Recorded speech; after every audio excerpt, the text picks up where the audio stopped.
ವರಸ್ವಾಮಿ ದೇವಸ್ಥಾನಕ್ಕೆ ಬಂದಿದ್ದೀವಿ ಸರ್. ಇಲ್ಲಿ ಬಂದು ಇಷ್ಟಾರ್ಥ ಎಲ್ಲ ನೆರವೇರುತ್ತೆ ಅನ್ನೋ ಪ್ರತೀತಿ ಇದೆ.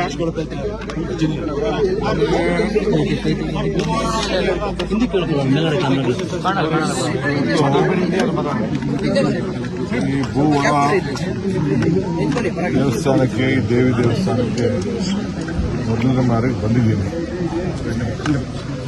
ನಾನು ತಿಹಾರ್ ಜೈಲಲ್ಲಿದ್ದಾಗ ನಮ್ಮ ಅತ್ತೆ ಮಾವ ಇಲ್ಲಿಗೆ ಬಂದಿದ್ರಂತೆ, 4 ಬಾರಿ ಬಂದಿದ್ರಂತೆ. ನನಗೆ ಗೊತ್ತಿಲ್ಲ, ಆಮೇಲೆ ಗೊತ್ತಾಯ್ತು. ಒಬ್ಬ ನನ್ನ ಸ್ನೇಹಿತರು, ನಾನು ಅವ್ರ ಹೆಸರು ಹೇಳಕ್ಕೆ ಹೋಗಲ್ಲ, ಬೇರೆ ಪಾರ್ಟಿಲಿದ್ದಾರೆ, ಶಾಸಕರು. ಅವರು ನನಗೆ ಕಳೆದ 2 ವರ್ಷದಿಂದ ಭಾಳ ಒತ್ತಾಯ ಮಾಡ್ತಾರೆ. ಈಗ ಹೋಗಲೇಬೇಕು ಅಂತ ನನಗೆ ಭಾಳ ಹಿಂಸೆ ಮಾಡಿದ್ರು. ನನಗೆ ಇದರ ಮಹಿಮೆ ಅರ್ಥ ಆಗಲಿಲ್ಲ. ಇಲ್ಲಿ ಬಂದು ನೋಡಿದಾಗ ಇಡೀ ಮಂಡ್ಯ ಜಿಲ್ಲೆಗೆ ಇದು ಭಾಳ ಅದ್ಭುತವಾದಂಥ ಒಂದು ಐತಿಹಾಸಿಕವಾದಂಥ ಪವಿತ್ರವಾದಂಥ ಒಂದು ಧಾರ್ಮಿಕ ಕ್ಷೇತ್ರ. ನಮ್ಮೆಲ್ಲರೂ ಕೂಡ ನಮ್ಮ ಧರ್ಮದಲ್ಲಿ ನಂಬಿಕೆ ಇಟ್ಕೊಂಡಿರೋದು, ಎಲ್ಲ ಧರ್ಮಕ್ಕೂ ಪ್ರೀತಿ ಮಾಡೋದು. ಈ ದೇವಸ್ಥಾನದಲ್ಲಿ ಎಲ್ಲ ಧರ್ಮದ ಜನ ಬಂದು ಇಲ್ಲಿ ಪ್ರಾರ್ಥನೆ ಮಾಡಿಕೊಂಡು ಅವರ ಇಷ್ಟಾಚಾರಗಳನ್ನು ಹೇಳಿ ಪಡ್ಕೊಂಡು ಬರ್ತಾ ಇದ್ದಂಥ ಒಂದು ಪದ್ಧತಿ ನೋಡಿ ಬಹಳ ಅದ್ಭುತವಾದಂಥ ಕೆಲಸಗಳು.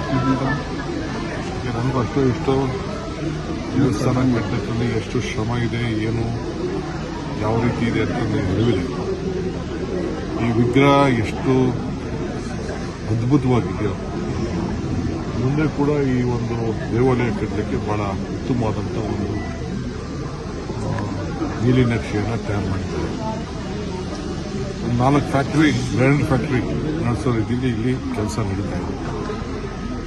ಖಂಡಿತ ಈ ಭೂಮಿ ಮೇಲೆ ಯಾರಿಗೆ ನಂಬಿಕೆ ಇದೆ, ವಿಶ್ವಾಸ ಇದೆ, ಭೂಮಿಯ ಆಚಾರ ವಿಚಾರದ ಬಗ್ಗೆ ಯಾರಿಗೆ ಇದೆ, ಎಲ್ಲ ಕೆಲಸ ಮಾಡ್ತಿರೋರು ಎಲ್ಲ ಮುಸಲ್ಮಾನ್ ಬಂದು ಅದನ್ನು ತಿಳ್ಕೊಂಡೆ. ಎಲ್ಲ ಬಂದು ಅವರೇ ಬಂದು ಇಂಥ ಒಂದು ಕೆತ್ತನೆ ಕೆಲಸನ ಇಲ್ಲಿ ನಡೆಸ್ತಾ ಇದ್ದಾರೆ ಅಂತ. ಸೊ ಇಲ್ಲಿ ಧರ್ಮ ಜಾತಿ ಇಲ್ಲ, ಎಲ್ಲರಿಗೂ ಕೂಡ ಬಹಳ ಪ್ರೀತಿಯಾಗುವಂಥ ಒಂದು ಪವಿತ್ರವಾದಂಥ ಕ್ಷೇತ್ರ. ನಾನು ಇವತ್ತೇನೋ ಇದಕ್ಕಿದ್ದಂಗೆ ಇಲ್ಲಿಗೆ ಬರಬೇಕು ಅಂತ ನನಗೆ ಮನಸ್ಸು.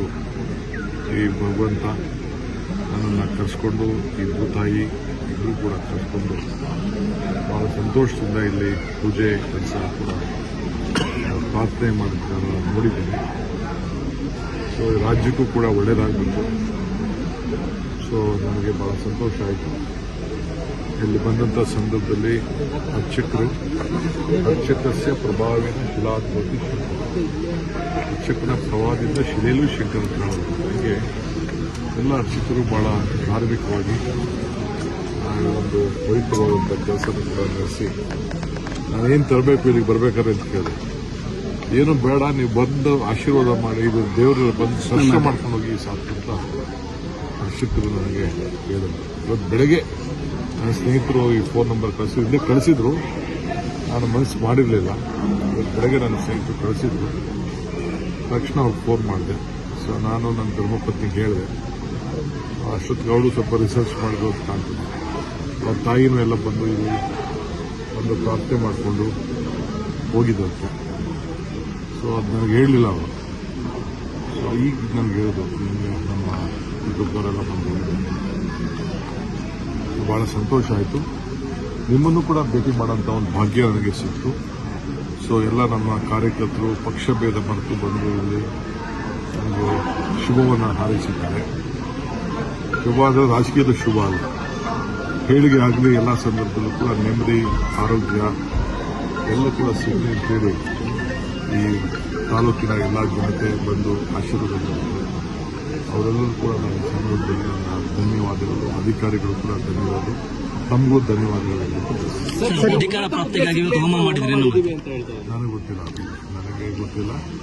ಇಲ್ಲಿಗೆ ಬನ್ನಿ, ಏನು ತರಬೇಕು ಅಂತ ಕೇಳಿದೆ. ಹೂವು ತರಬೇಕಾ, ಕಾಯಿ ತರಬೇಕಾ, ಹಣ್ಣು ತರಬೇಕಾ, ಏನಿಲ್ಲ, ಬಂದು ಸುಮ್ಮನೆ ನೀವು ದರ್ಶನ ಮಾಡ್ಕೊಂಡು ಹೋಗಿ ಅಂತ. ನನಗೆ ಯಾರು ಏನು ಮಾಡೋದು ಅಂತ ಗೊತ್ತಿಲ್ಲ. ನನಗೆ ಏನು ಪ್ರಾರ್ಥನೆ ಮಾಡಿದ್ದಾರೆ ಅಂತ ನನಗೆ ಏನು ಗೊತ್ತಿಲ್ಲ.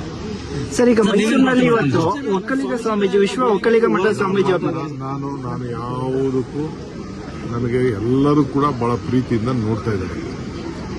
ಎಲ್ಲ ನಾನು ಇಂಥವ್ರು ಅಂತಲ್ಲ, ಎಲ್ಲ ಹಿರಿಯರು, ಸ್ವಾಮಿಗಳು, ಮಕ್ಕಳು ಎಲ್ಲರೂ ಕೂಡ ನನಗೆ ಬಹಳ ಪ್ರೀತಿಯಿಂದ ಆಶೀರ್ವಾದ ಮಾಡೋಕ್ಕೆ ಬಯಸ್ತಾ ಇದ್ದಾರೆ. ಅಷ್ಟು ಬಿಟ್ಟರೆ ನನಗೇನು ಗೊತ್ತಿಲ್ಲ.